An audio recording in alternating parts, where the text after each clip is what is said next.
नांगोल सरकार थानाय समावबो अनेक जिनिस बानायदोंब्लाबो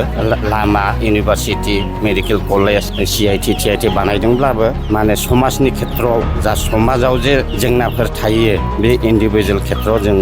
डेभेलप जानो हायाखै BPF सरकार थानाय समाव बे इलेक्सन फैहां समावल' मास मोनथाम सिगां मास मोनब्रै सिगां फैयोमोन আমার গোলামগড় রাজ্যে আমি কথা দিছো আমি এগুলো থাকিম আর ট্রেক্টরতে ভোট দিম আমি 10 नं देबरगाव BTC बियाब आरो बे बियाबनि निउ आमगुरि VCDCनि सिङाव थानाय नैबे बलामगुरि होनाय गामियाव आं बे समाव दङ बे बलामगुरि गामिनि रायजो राजाफ्रा फैगौ 2025 BTC बिसायख'थिनि थाखाय बिथांमोना सोरखौ बा सोरनि फारसे बिथांमोना लामा नायनानै दं आरो फिन UPPLनि जे दा दैदेननाय सरकार बा प्रमद बर'नि दैदेननाय सरकारजों थागोन ना बिथांमोना गुबुन मोनसे लामाथिं थांगोन दा बिथांमोननि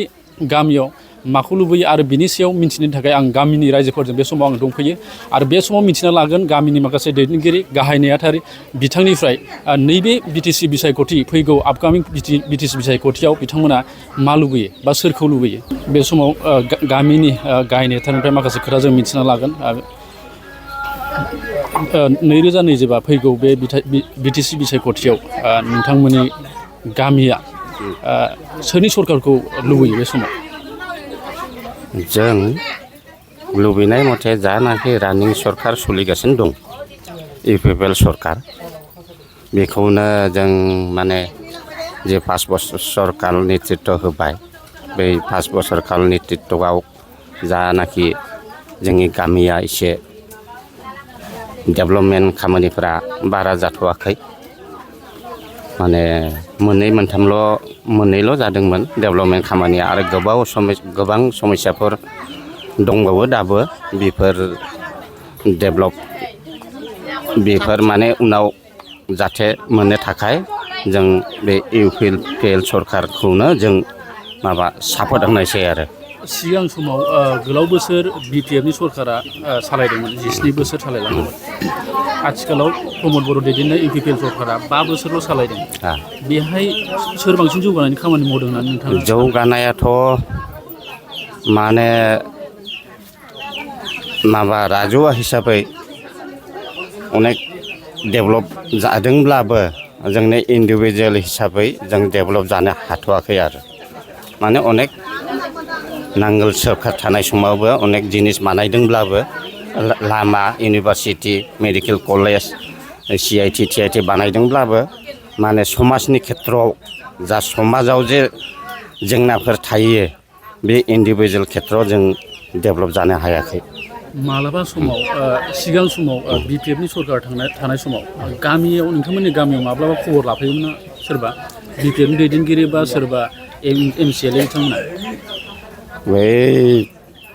BPF सरकार थानाय समाव बे इलेक्सन फैहां समावल' मास मोनथाम सिगां मास मोनब्रै सिगां फैयोमोन बिनि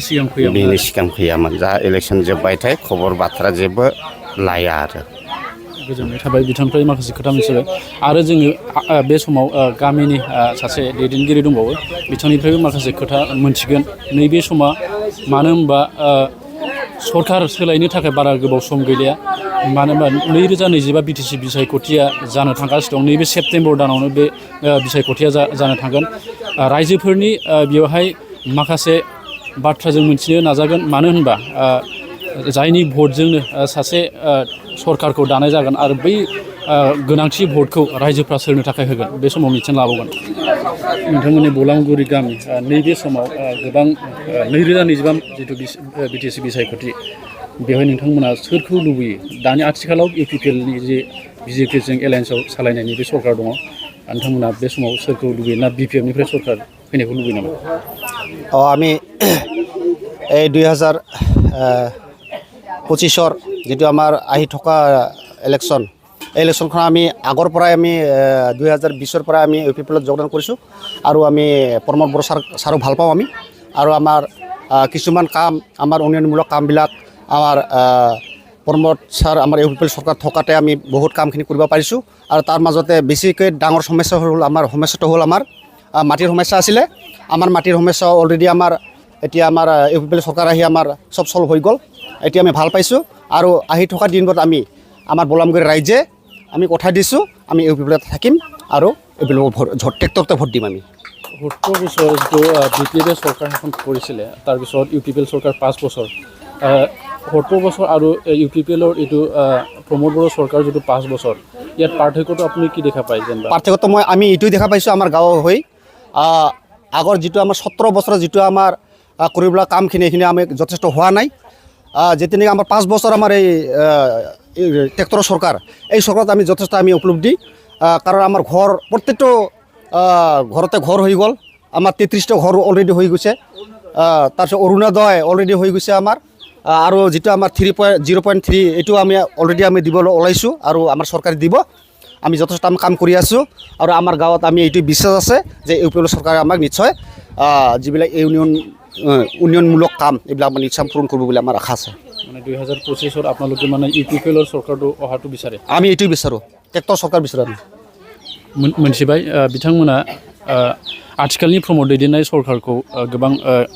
मदद खालामगोन होननानै बिथांमोना खोथा होदों नैबे समाव आं बलामगुरि गामिनिफ्राय बेखिनिखौनो दिन्थिबाय